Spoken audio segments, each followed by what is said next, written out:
Hi, everyone. Welcome to another episode in our series on indoor environmental quality in schools and buildings. My name is Terrence DeFranco. I'm CEO and president of IoTA Communications. IotaComm is a wireless communication and data analytics company that works with commercial and industrial customers across multiple segments to leverage the Internet of Things to create smarter buildings, cities, and other types of facilities. The benefits of our solutions are all focused on health, safety, and sustainability of the areas in which we live, work, and play. I'm joined today by Larry Eighmy, principal of the Stonehouse Group. Earlier this year, IotaComm partnered with Stonehouse Group to bring our smart building solutions to the commercial building market, but with particular emphasis on the education market, K through 12 schools and colleges and universities. Larry, welcome to our broadcast. Can we start with a little detail about Stonehouse Group and your view of the partnership with IotaComm? Sure, thanks, Terrence. Happy to be part of an episode, although I'd just call it a conversation. But I'd begin with just a acknowledgement of our gratitude for the technology you provided in helping us do our jobs. As we moved into the pandemic and schools struggled with a safe environment, in some ways, what was safe wasn't really safe unless there was a dashboard where there could be monitoring and engagement and focus. And you provided that for us in quick shape, and it was the difference in schools being able to open safely versus not, because it put in place through your technology our ability to deploy and then react with building systems to retrofit them to ensure a safe environment. So thank you, and thank you for having me as guest today for this episode. Well, it's terrific having you here, and it actually speaks to the partnership. We've been working together for the past few years and formalized our relationship between IotaComm and Stonehouse Group earlier this year. So just wanted to get a sense for our viewers and your view of the overall market, and ultimately, kind of how is it changing and how is technology becoming a bigger part of facility management? Yes, thanks. And just for some context, Stonehouse Group focuses on building stewardship, which we think is making buildings better, particularly for not-for-profits, whether they be colleges or schools. And part of that effort is commissioning, is green certification, whether it be LEED or net zero energy. And in that space, we feel in many ways as though we were the boots on the ground for your R&D. So what we were learning in the field and seeing in terms of market requests and requirements, it felt like you and I could work together and come up with a product that really addressed those. So what we're seeing is this convergence of healthy and well buildings. So it used to be a high performance building, for example, was simply about sustainability and energy. But the pure definition says it's also about life cycle cost and wellness. So our high performance buildings were able to pivot more readily. And in effect, what we've seen, Terrence, is that for the proxy of the two pieces the sensors have given us, one is the CO2 sensors are really a proxy for dilution. If we're diluting the air, then CO2 is going to be at ambient levels or slightly higher. If we're not diluting the air, or we're not diluting the air by reducing the number of people in the spaces, we're going to get elevated CO2 levels. And your tracking, the devices have helped us assure that the mechanical changes we were facilitating actually were proven out. The other part that's important in the data you've helped us collect is particulate matter. So particulate matter we use as a proxy for how well are we filtering the air. And we all know that MERV 13 is the minimum size that allows an aerosol to be trapped, an aerosol that might have a virus connected to it. So those two proxies have given us the ability to understand our buildings. And then we discovered some things we didn't expect to see, like high humidity levels and high temperatures.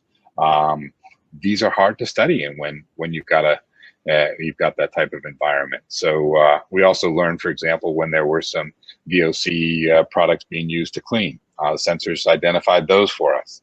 So it helped us practice our trade of building stewardship in a very effective way.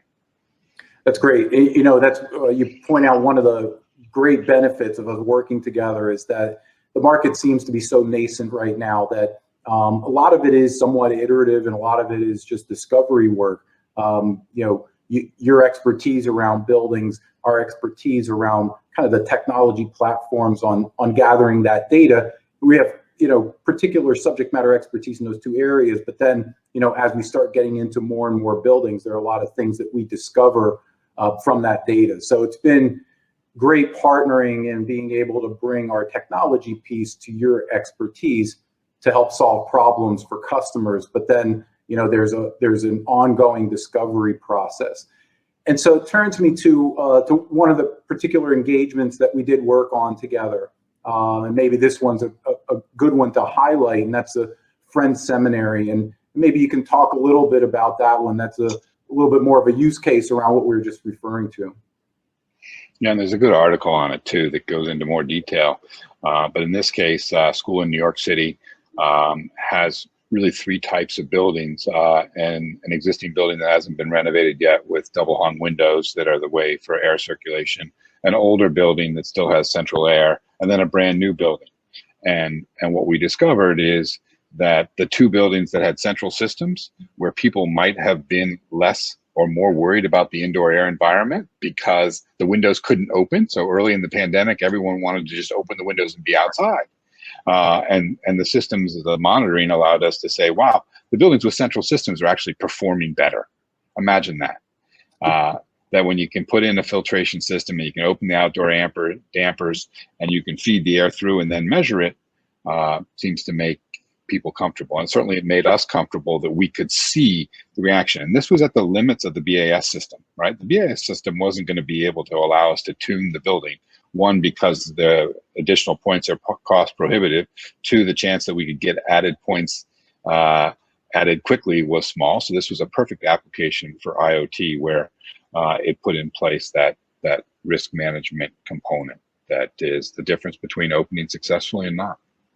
The scenario that you described at Friends seems to be one that's a recurring theme, particularly in the K through 12 and university market, where some older buildings, older infrastructure, and ultimately how you introduce new technologies into those environments. And that was one that we feel like IoT is definitely really built for that, being able to pretty quickly, seamlessly, inexpensively being able to implement the best of technology in some of those older built environments. Is that something that you felt also as we worked on Friends together? It did, and it opens up bigger, broader questions. So, for example, we don't drink dirty water. Why do we breathe dirty air? We have the technology to be able to monitor it and ensure, and all spaces aren't equal, right? You can go into a space that's circulating air at 14 times an hour and feel like your chance and know that your chance of exposure is less. Yet in some cases, we huddled under tents and the air is condensing on the top of the tent, and I just think, oh my word, I'd rather be in a building where I can have and see a dashboard. So the other part, I think, as we talk about what's changing here is our building air is not code driven after we open the building. So food service, for example, you're going to have very specific requirements on the kitchen, and then you're going to have inspections. With our buildings, we have requirements, very strict requirements on air changes and how they behave, but we have no accountability after the building's open that it's performing the way it was designed. There's no cross-check, there's no inspection, there's no certification that says the air inside the building is behaving the way it was intended to be designed. And that alone is the gap. That's the gap that IOTA fills for us, is to say, in this performance, in this pivot to performance-based buildings, we're now seeing an opportunity to measure. And your technology, quite frankly, is easier to deploy for this type of measurement than it is to expand the BAS system. That's great. But I think that's a future thing that we should talk about, either this episode or next. Yeah, no, for sure. There's, the ability also, not only to meet those emerging needs, but then the ability to also scale along with the buildings, either the building's growth or if its use case changes, ultimately being able to, be much more flexible to meet those needs, as opposed to, what the BMS was really built to do. So Larry, when we look to kind of the future, on smart buildings and, building automation systems, and a lot of folks in our audience manage facilities or invest in and own facilities. Do you see anything happening more from a regulatory standpoint or some of the emerging standards? I know there are a few that have come forth here, but maybe you could speak to that a little bit. Yeah, I do think we're going to see ASHRAE provide greater guidance in this area. It's just going to be slow coming, and the early adopters will get there ahead of time. But the thing that strikes me as inconsistent is we work on our buildings in such a way that we forget that the technology is around to make a better building. Yet we're stuck with some old technology and some old architecture. It reminds me that I don't take a taxi cab anymore. I get an Uber and the app shows me exactly where the car is. Our buildings don't give us an app to tell us where they are or how they're behaving. And they don't anticipate our changes. They don't anticipate our occupancy. My Nest thermostat at home does a better job of a commercial system in a commercial building of adapting and saving energy and providing a safe environment because it's learning along. So I think your technology has the ability to leap that gap and to go backwards and in effect make the value proposition that says we can have an additional point at a fraction of the cost. We can put the data into the cloud and then have the BAS system respond in a way that's smarter than what we've been doing. Right, right. So optimistic that you'll come up with a new solution and a new architecture and will drive down the cost of BAS systems. We think that whole industry is just ripe for disruption. Whether that's our business and ultimately how it evolves or not, we do think that we bring a lot of value today, and think that given our approach around smart buildings, we think that we definitely can grab much more of that building management territory. We started just looking first at the building blocks around a smarter facilities, and that was really addressing issues around connectivity. As you know, many of the building management systems are put in when the buildings are first built, so a lot of that hard wiring is really just built into the initial construction. So how do you connect more devices and gather more data through these facilities? That was the place where we started, and it's one of the areas where we certainly differentiate ourselves. We now use the LoRaWAN standard for connectivity on being able to connect gateways and sensors and gather data, and it's got great barrier penetration capabilities. The devices can run on batteries for many years, and so just solving that portion of it sets the foundation for ultimately the data we gather, and then that part of it really isn't a lot different than a lot of other companies are, but then our focus really shifts toward the value proposition, being able to take that data, drive insights, and not even really stopping there. So we do the basic visualization, as you know, and the analytics around setting thresholds and really trying to customize for a particular building. But the idea then is to also continue to assist, and this is where the relationship with Stonehouse Group has been invaluable, is actually helping those customers leverage that data to get to outcomes. So it's more than connectivity, it's more than gathering data, it's more than just cloud, it's more than visualization, it's more than alerts. It's actually marrying it with some of the hand-holding, because it is extremely complex. And in Friends Seminary, we started with indoor air quality, but there are so many other aspects to this that we can continue to layer on. And that was basically how the Delphi 360 platform was ultimately designed. The idea was to try to figure out ways of creating a great user experience with the value of what digitization is bringing, the pervasiveness of technology across so many aspects of our society. And so, we're, Larry, I want to thank you for the time. Anyone that has an interest in, either engaging directly with IotaComm and with Stonehouse Group, please invite you to reach out to us. And we'll be actually opening up here for some Q&A. So we're happy to take some questions. Terrence, I can't wait to see what you cook up next for us, because the industry is certainly wide open for disruptive change, as you suggest. The architecture we see in building control systems is, in my mind, demanding alternatives. Well, we feel like we have a lot to offer. Stonehouse Group has a lot to offer. When you put the two together, 1 + 1 = 3, and I think it's a great value for our customers. So, Larry, I want to thank you again. It's been great. Well, it's certainly been fun, and we enjoy being able to take your start and go and install it in the field quickly and be able to give feedback. I think that's how we did such good work during the pandemic, and look forward to the next chapter and the next episode. Looking forward to it as well. We're going to open it up now for questions from the audience.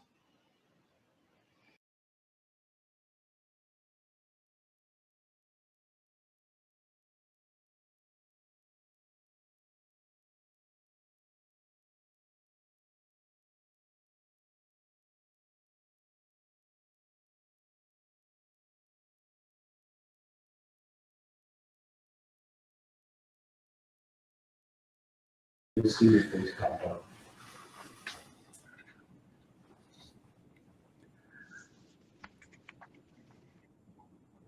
right, great. So questions are streaming in, so it's very good. First one coming in from, I feel like a little bit of Larry King.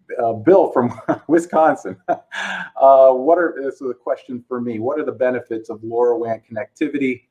And can you speak to IoT affordability as it relates to today? So LoRaWAN connectivity, as I referenced during the chat with Larry, is really the next frontier in long-range wireless communication. It's a worldwide standard that's gotten a tremendous amount of traction in Europe, more so probably also in South America and Asia, and really starting to get some great traction here in the United States. And so the way that we view this is really now being able to digitize areas of our overall society that otherwise have had challenges in getting connectivity. You know, anyone who's walked into a building or anywhere and you're on your cell phone and it dropped, know the limitations around cellular. It also could be, fairly expensive to get things connected, and some of those data rates get very expensive, especially when you try to apply it to the Internet of Things. The Internet of Things, by definition, is about widely dispersed sensors. You're talking about millions, and a lot of projections around ultimately there being tens of billions of sensors being installed across the world just over the course of the next few years. So how do you get to that ubiquitous connectivity, hard to reach areas, deep in commercial buildings, but then also out in some rural areas where there isn't any other connectivity? How do you get that? And that's what LoRaWAN ultimately addresses. But once that's actually in place, the next thing is, okay, that's great. It's a technological capability. The next thing is, where does that bring value for the customer? First of all, there's a very low cost of operating LoRaWAN connectivity. So those are all contributors to ultimately creating a great ROI for our customers. The second part is that this is a low power wide area network, meaning that those end devices that are able to communicate over LoRaWAN are typically battery powered. So from a user experience standpoint, you don't have to worry about plugging end devices in. You can put them pretty much anywhere where they're going to drive the most value. Installation costs are very, very low. Cost of operating are very, very low. And so, when you think about it, not just purely from the ROI standpoint, but I think more importantly from the customer experience standpoint, the LoRaWAN standard of connectivity is more right-sized and fit toward these larger smart facilities. In our homes, we're pretty well served with Wi-Fi and cellular and Bluetooth for your wearables. They do a great job. But again, trying to connect these large facilities and devices across an entire footprint of those facilities, think about hospitals and large commercial buildings and things like that. That's really where LoRaWAN flourishes. Larry, I don't know if you want to add anything to that answer. No, that's your area of expertise, Terry. But I'd only say that, yes, we're talking about moving small bits of data, and to have large infrastructure that's hardwired either on on the data side or the power side ultimately inhibits, and the LoRaWAN allows that to happen very cost effectively, which is all part of the value proposition. Okay, so for the next question coming in is more directed at you. So what are the building parameters that schools are asking to measure and why?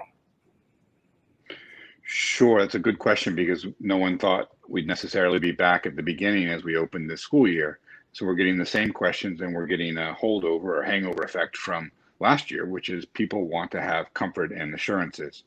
And we're doing that in a way where there's some return to normalcy. So there's more pressure as you return to previous densities, for example, that we're still maintaining safe air.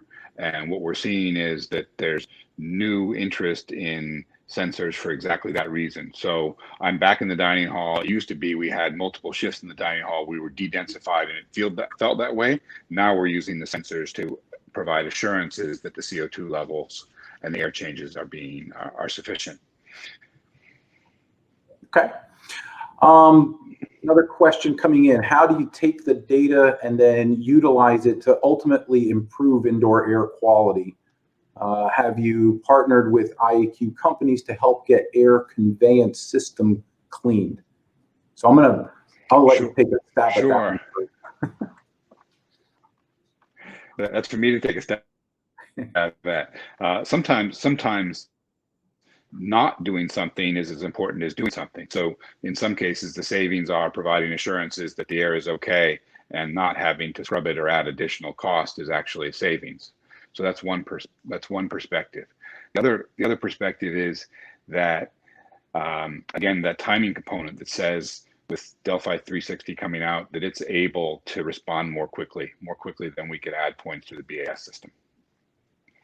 So in terms of conveyance systems, yes, once there's a problem identified, I'll give you a case example where the sensors are deployed at a church, and the church is going through exercise where they want to get to carbon neutral, and that means changing out the HVAC units because they're deferred maintenance. And all of a sudden they're saying, well, how much more air do we need to bring in? And are we safe right now is really the fundamental question. And what we're seeing is the building's so leaky that it doesn't really need more outdoor air, and that the CO2 sensors and the existing filters are keeping the air clean. So this was a capital avoidance, and quite honestly, they're back in church sooner than they might have expected, because they've got a dashboard and the property committee reviewing it and writing articles about it in their newsletter. Okay. Next question, for your customers using these data and systems, is it cost neutral or cost reducing investment? So I'll take a stab at that one from the solution standpoint. So coming out of the gate, the goal is always to be able to have an immediate impact, and it usually does. Imagine, kind of starting off where there isn't really anything in the way of intelligent systems installed. And that would include actually having a BMS installed. There's typically a lot that gets discovered in just having visibility to new data. It's kind of like when I got my Apple Watch and realized, how many steps I wasn't taking each day, et cetera. So there's kind of that initial impact where there typically is an ROI. The next ROI that comes is actually from gathering this data over a period of time, because the goal is ultimately, to definitely keep an eye on certain thresholds, and we think there are definite operational and energy efficiency savings to be realized from that as well. But over time, what we're ultimately doing is building a great asset for each of those building owners, managers, and those that are managing those facilities. Being able to really apply a lot of techniques around data analysis it becomes a lot more empowered by gathering more and more data over a period of time. So it's just like anything else. There's a treasure trove of insights that come from being able to not only look at time series data, but then also run analyses when you're looking at either month over month, season to season, quarter over quarter, year over year data, and be able to drive comparisons. The other part to it is being able to look at it from an air quality, energy usage standpoint, but then also looking at some other data points, such as occupancy. Occupancy changes in buildings, as you have maybe events at a building, or in a situation like this with regard to COVID, where most businesses are operating at less than capacity. And really, if we're able to imagine being able to gather data before COVID, during COVID, and then as we start toward reopening, you can start getting an idea of what is occupancy, people coming and inhaling and exhaling, what impact is that ultimately having on indoor air quality? And then what is that also doing to energy usage? So some things where there are insights related to some other factors, think weather, think outdoor air quality, the things that might otherwise impact, and it's not just within that footprint. So, to summarize the answer in terms of the cost, we believe that there is an initial impact that does get to at least neutral, but we think that the ultimate realization of value is over the long term. Larry, I don't know if you want to. I'd echo the short term. I'd echo the short term piece. So facilities managers during the pandemic took out all the schedules. So we just ran the buildings full up. And as we go back to some normalcy, the guidelines say we should flush a building before and after the useful part, but that means we can shut it back at night. So sure enough, we're looking at the data and the dashboard, and it's showing no setback at night, because now we're watching temperature, not CO2 or particulate matter, but watching the temperature, and we're not seeing a diurnal setback. So all of a sudden, there's some short-term savings and awareness. Long-term, we begin to understand what the cycle for the MERV 13 filter changeout is, for example, so we can see the sensors begin to tell us that it may be time for a filter change. Or we can remind ourselves that, the economizer cycle is not working. Or my favorite is the BAS system that has a CO2 sensor that says the CO2 is at 300. And most of us know that's a really hard thing to achieve on this planet Earth. So now we have a note that that building can't be optimized and can't have the economizer working properly if the CO2 sensor itself is bad. So that's a $150 change out for the sensor, but it was caught in effect through a continuous commissioning process that was using separate data from the BAS system. Doesn't mean we couldn't have caught it in the BAS system. It just means we caught it more readily, I believe, because it was presented in a way that was easy to read. Even I could figure it out. Great, thank you. Next question, are there any sensors available for viruses in the air? So we've seen certainly an evolution. There's a demand for it, for sure. How quickly the technology can evolve to come up with something that's cost-effective in detecting viruses in the air. We haven't seen anything straightforward doing so, Larry. I don't know if you've seen any sensors out on the market that specifically detect viruses. I know we use a lot of the data we're gathering around air quality as proxies that can certainly help us estimate health, the healthiness of the air, but specifically detecting a virus, I'm not aware of one that specifically does that. No, we're using the proxy. Terrence, that's for you to cook up in the R&D suites. Yeah, we've talked to some folks that, I think there's been some messaging out there where some folks have said they have sensors that do it, but we haven't zeroed in on anyone that's actually commercialized a COVID-19 or any other virus detection sensor. Let's see here. Larry, let's see, one here might be for you. How do you recommend schools and commercial buildings to get started with implementing IoT smart building solutions? How about if I take the first part of that? What we're offering, now as an initial solution is largely around air quality. It's temperature, humidity, CO2, volatile organic compounds, also measuring ambient light levels, occupancy, and motion. And so those are from an air quality standpoint, from an environmental quality standpoint, this is all built into our Delphi 360 platform. It's a great place to start. So, that's actually where we would recommend really anyone who wants to start a journey toward a more intelligent building is to really start building some of the things that are the common denominators that are going to give you the most value from the standpoint of air quality, but then also as you start looking to do some other things, even around access control, energy efficiency, et cetera. So, we think that, this is a great place to start. We chose it for that reason. I just, really quickly, I happen to have a sensor with me. So, this little thing, it's, about the size of I would describe it as a pack of cigarettes, although I don't smoke, but these are battery powered. It has all 7 of those items that I just mentioned, and powered by AA batteries, and putting these, roughly every 3,500 to 5,000 square feet is going to give you a tremendous amount of data, tremendous insights into the conditions there. And ultimately, it's using this data then to maybe drive some additional need for sensing in the future.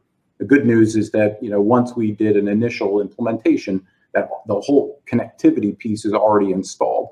So the incremental cost associated with, each new sensor and each new piece of hardware, or pulling data from the BMS, those costs are really, really low. So, we get high impact initially, very low cost going in, somewhat of a paradigm shift in how you look at your building. But again, gathering that data over time and the value that comes from it, ultimately driving even more decisions on more sensing, has a really great return to it. I don't know if you want to. I'd say the design and configuration of the system is so dependent on the building and the campus. So any given campus could have an old building with barely any control and operable windows to a brand new LEED Gold building. So the behavior and the use of sensors will be dependent on the building type. But I can give you an example. It was on a college campus. It was a newly renovated health clinic, and the driver here was we have a medical refrigerator, and we want to be able to make sure that the medicine is kept at temperature. So that could either be a power outage in the building, or the UPS going bad, or the refrigerator going bad, or some combination. But they needed assurances that the refrigerator was staying at temperature. And that was an easy one-off application. But we said, let's go one step further. It's a health clinic. Let's understand the airflows. Let's understand how much outdoor air is being brought into it. And it was a relatively, I'd call it a residential type HVAC system. So no monitoring about it. So this will be a future install, hopefully in the next week or two, where we answer the question about the refrigerator. And then on the same network, we're adding additional sensors because it's a health clinic that would allow greater assurances. Yeah, that's just to piggyback on that, the ability to incrementally add more capabilities as we kind of gather that first set of data, but then also those different use cases. Those are all enabled by IoT. And it's one of the great benefits that if you say, hey, look, I just want to be able to add this for a particular use case in a building or a campus, a city, it could be really any size of property, that typically in the past has been very expensive to do. In our case, it's adding some sensors and being able to integrate that into our dashboard. So fairly low cost. Another question here, Larry, have you noted the placement of sensors makes a big difference? Do you use well standards for that? Yeah, the placements are very important, whether it be a single zone system feeding multiple rooms. Same questions go into design review on climate control. But yes, it absolutely makes a big difference. And well standard helps inform, ASHRAE helps inform, but ultimately it's the use of the building that helps inform too. Are there variations that are a function of the same zone feeding a south elevation versus a north elevation, for example? And then how do the systems get balanced as a result? So we feel like it's a bit of a toolkit that allows us to monitor and measure so that the response can be more targeted. Great. Okay. I think I'll wait a couple seconds to see if there are any other questions that come in. But in the meantime, I want to thank everyone for attending. We have really great turnout for this, and we appreciate you taking time in the middle of your day. We're available to answer any other questions afterwards. This is going to be, part of a series, Larry. We'd love to have you back for another session, maybe following another case study or or maybe just picking a time in the future when we have some things that we'd like to share with the audience. But we're going to continue with this series to be able to just educate and inform, share some ideas on things that we're doing. But we'd love to hear things from others, and whether they're challenges or even solutions, we're all ears to hear it. So want to thank everyone for it. And if you're looking for any information, Larry, maybe you want to give your URL for Stonehouse Group and how people will find you. Sure, we're the shg.com, and I'm EIGHMY at the shg.com. Great. And our website is IotaCommunications.com. And please, any additional information you need, just reach out. All right. Oh, sorry. Before we sign off, I've got another question. Have you worked in manufacturing yet? Oh, in food. Okay, sorry. Larry, I think that was one of the cases that you're just referencing. It was, but it was really a kitchen. So not when I think of food manufacturing, I think of a bigger plant. No, we haven't, but feels like it would be a good application. Yeah. So we're seeing actually within within LoRaWAN, we're seeing a lot of opportunities to measure within food facilities. So, like you said, within the refrigeration units to be able to monitor temperature, but also within food processing plants. These are all, whenever you start getting into these complex processes, LoRaWAN is a great solution for it. That solves the connectivity side. It's still fairly nascent. LoRaWAN's only been around for 6 or 7 years. So from a hardware standpoint, it's a little bit of a catch-22.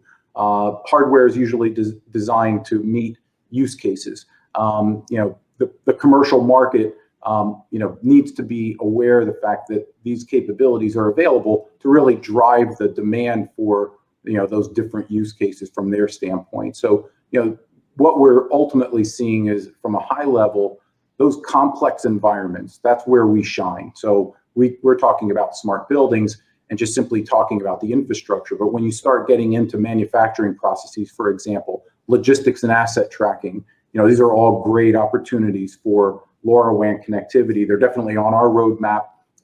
So we look forward to.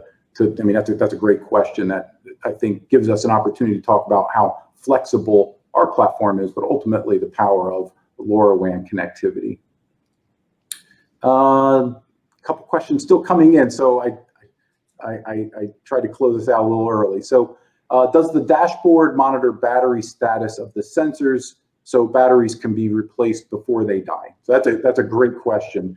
We take a lot of time to really look at our customer and with as much empathy as possible. We know that there are a lot of challenges out there in trying to manage these systems. So we look at those pain points and ultimately try to solve them. So yeah, we come at it from a data standpoint, try to drive insights, marry our services and hand-holding concierge service along with it to make sure that our customers get value. We could talk about how the user experience is a lot easier having battery-powered devices, that they're very easy to install. But as the question indicates, is there what do we do when the batteries start dying? So that is actually something that we've given a lot of thought to, and part of what we do is actually embedded in our service is actually coming out and replacing the batteries. If someone's willing to let us in the facility, we'll actually run around and change batteries. We do monitor it on dashboard. So before a battery on a particular device goes out or dies, well before that, we're already in action, preparing to come out and change it. So let's see, I just want to take a couple seconds here. Here's another question. So have you noticed increased installations of UVC light devices to kill viruses? What role can IoTA play to be sure such installations are effective?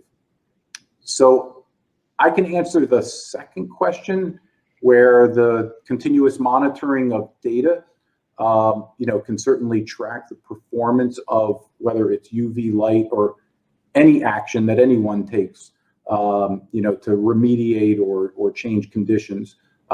That's actually the benefit of the data gathering. A little bit of a hint there toward even measurement and verification.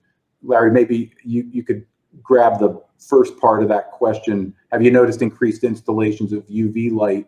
And then maybe touch on the M&V part. Yes, we certainly have. There's been tremendous expenditures in exactly this type of response. And our question back is, okay, how big a problem did we have, and was this the right application? And then the second is, once it's installed, can we provide any measurement and verification that it's working better? But yeah, absolutely, we're seeing UVC light and other applications that probably aren't as good as people look to respond without necessarily having the right data. Good. Okay, great. All right. So, Larry, again, thank you very much. A great pleasure. Folks, tune in. Please, we'll be reaching out again with the next series. We're also available on YouTube, Facebook, and Instagram. So, thank you again for attending. Hope everybody has a great day. Larry, thank you. Thank you, Terrence.